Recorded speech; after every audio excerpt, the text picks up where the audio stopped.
Hepinize merhabalar. Şimdi Barikanlaya metro durağında indik ve Savaş Üniformaları Müzesi'ne geldik. Bu müzede Rus ordularının en seçkin asker ve subaylarının askeri üniformaları var. Bu müzede video çekmeme izin veren Aleksandra Dumanova hanımefendiye ve Klim Sidorenko beyefendiye çok teşekkür ediyorum. Şimdi müzenin içine girdik. Итак, конец 17 века. На престол восходит Петр I. Петр I желает добиться выхода к Балтийскому морю, но Балтийское море находится в руках шведов. И тогда он понимает, что Швеция была весьма сильным соперником. И тогда нужно ему было создать свою армию, которая будет регулярная. Вводится рекрутская повинность.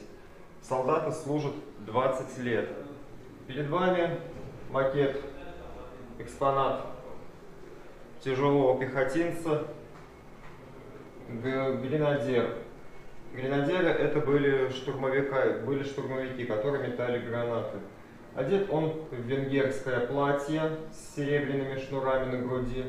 На голове у него цилиндрическая шапка из бобрового меха. Макет Полтавской битвы, на котором мы можем видеть, в каких мундирах воевала русская армия. Пехота, артиллерия, конница и на дальней стороне шведы. Спустя два года мундир этот будет заменено на немецкое платье. Представитель пехоты, их назвали до начала 19 века мушкетерами из-за характерного стрелкового оружия, которое называется мушкетом или ружье. Надето на него немецкое платье. Немцами тогда называли всех иностранцев от слова «немой».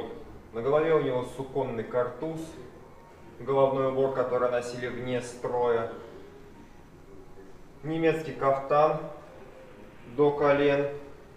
На ногах у него суконные штиблеты, которые защищали ноги от попадания камушек. Следующий род войск это у нас была конница.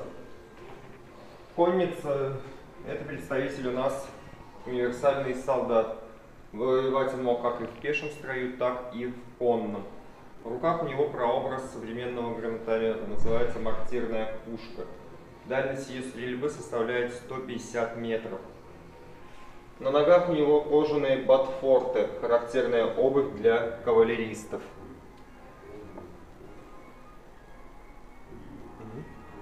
В 1721 году завершается война с Швецией. Россия получает выход к Балтийскому морю, присоединяется к территории Прибалтики и современной Ленинградской области.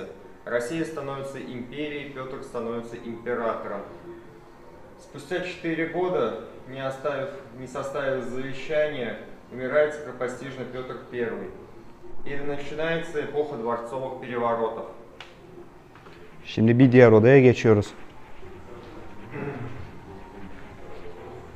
В 1730 году на престол восходит племянница Петра I, Анна Иоанновна.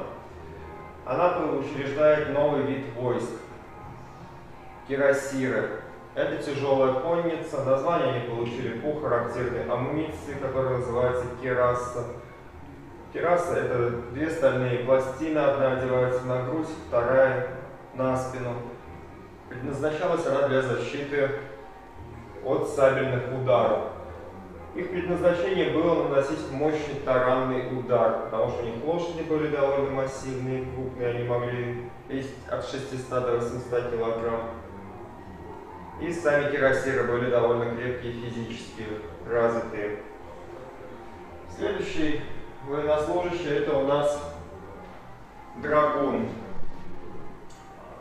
На голове у него форменная шляпа-треуголка, обрамленная белой тесьмой по краям. Одет он в кафтан из лосиной кожи. Это кожа особой отделки. Она более долговечная, более прочная. В середине 18 века Россия принимает участие в Семилетней войне. Русским войскам удается занять Восточную Пруссию, город Кёнигсберг и взойти и взять город Берлин.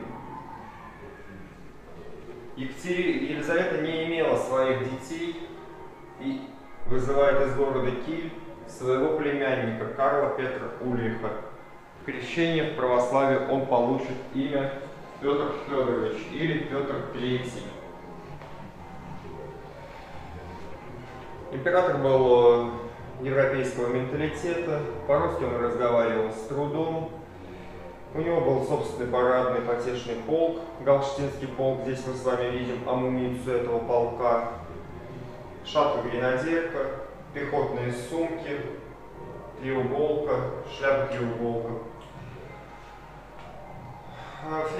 Петр III заключает мир с Фридрихом II, отдает ему все завоеванные территории. Это вызывает недовольство в армии, и происходит дворцовый переворот, который возглавляет Екатерина II. И власть переходит к его жене.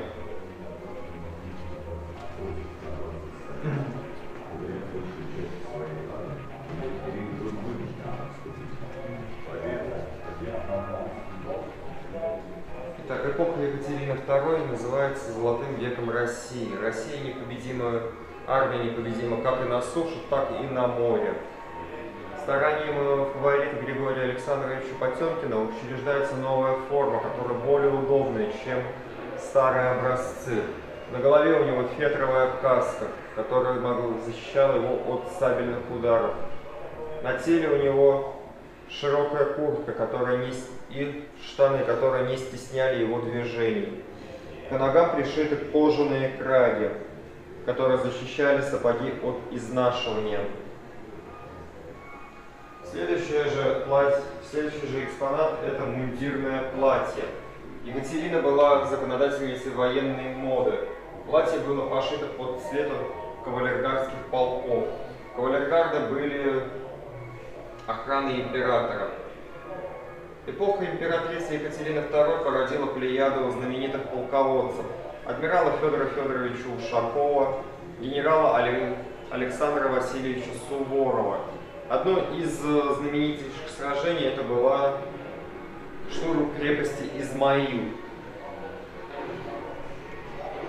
Крепость Измаил была оборудована по современным технологиям фортификации бастионного типа стены.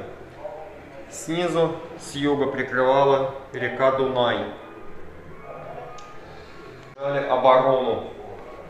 Целый месяц русские войска держали осаду. И уже наступали холода. Русская армия готова уже была уходить на зимовку. И тогда Григорий Александрович Потемкин отправляет знаменитого полководца Александра Васильевича Суворова, который проводит небольшую разведку крепости и уже предпринимает штурм. С юга, с Дуная, обстрел ведет Дунайская флотилия.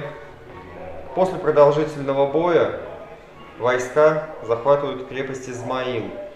Гарнизон капитулирует. Россия раз и навсегда остается Северное Причерноморье и полуостров Крым. Будут основаны новые города, такие как Одесса, Севастополь, Херсон. После Екатерины на престол восходит ее сын Павел I. Павел I были довольно весьма сложные взаимоотношения с его матерью. И он отменяет все нововведения Екатерины, и в частности эту форму, и вводит обратно русский мундир.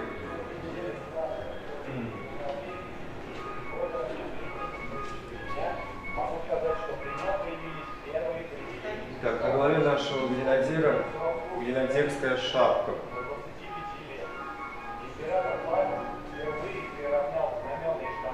Прусский кафтан, под него поддевался жилет. На ногах у него белые штаны, панталоны, суконные гетры, которые защищали сапоги от изнашивания. При Павле I уже солдаты служат не пожизненно, а 25 лет. Форма была довольно неудобная, но император любил свою армию и вводит новое зимнее обмундирование шинель. В зимнее время она надевалась в рукава, в летнее время свертывалась, скручивалась в скатку. В этой витрине мы с вами можем видеть амуницию кавалергардского полка. Две железные пластины кераса. Вот эта накидка называется чапрак, который впитывает конский пот. И деревянные чехлы для пистолетов. Полковое знамя, штандарт кавалергардского полка, на нем девиз «Семь знамений победивших», уверенность в правоте своих действий.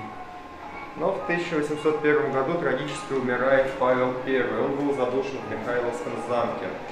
И на престол восходит его сын Александр.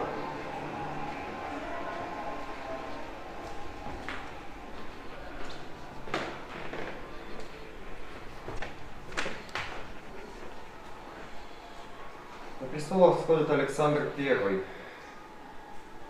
Вводятся характерные головные уборы, которые называются киверами. Кивер делался из кожи, плотно обшиваемой. На голове у него султан белого цвета, обозначает принадлежность к кавалерии. Это декоративный шнур, называется итишкет. Закреплялся он у подбородка кожаными ремнями. Следующий род войск легкой кавалерии появляются уланы по настоянию брата Александра Константина Павловича.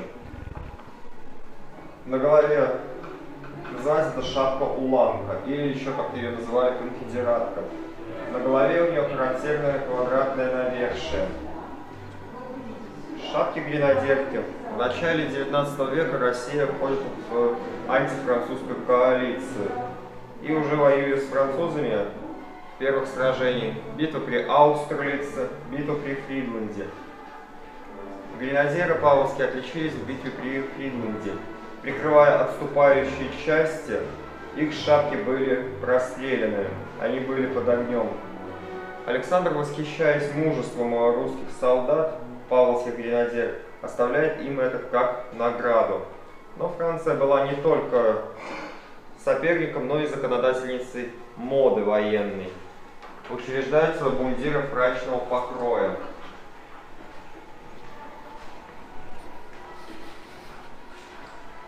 Мундиры фрачного покроя были укороченные. Уланская куртка, кирасирский калет, пехотный мундир. В июне 1812 года армия Наполеона переходит реку Неман, и начинается война с Россией.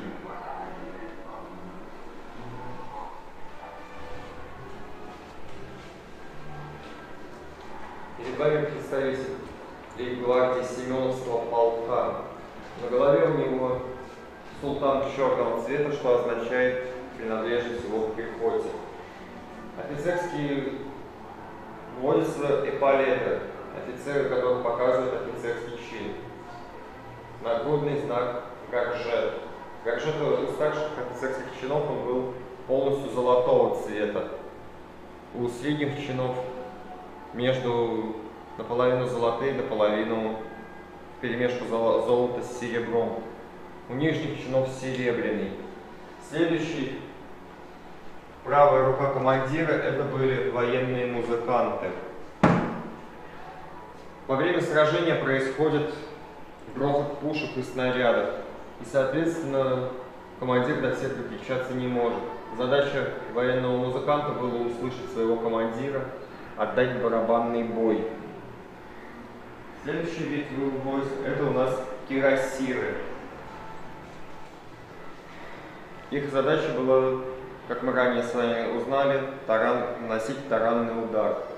На голове у него шапка с кирасирский шлем с продольным плюмажем из конского волоса и потомок средневекового меча палаш. В 1812 году русская армия начинает воевать с Францией. У границы она не решается дать бой и отступает в сторону Смоленска.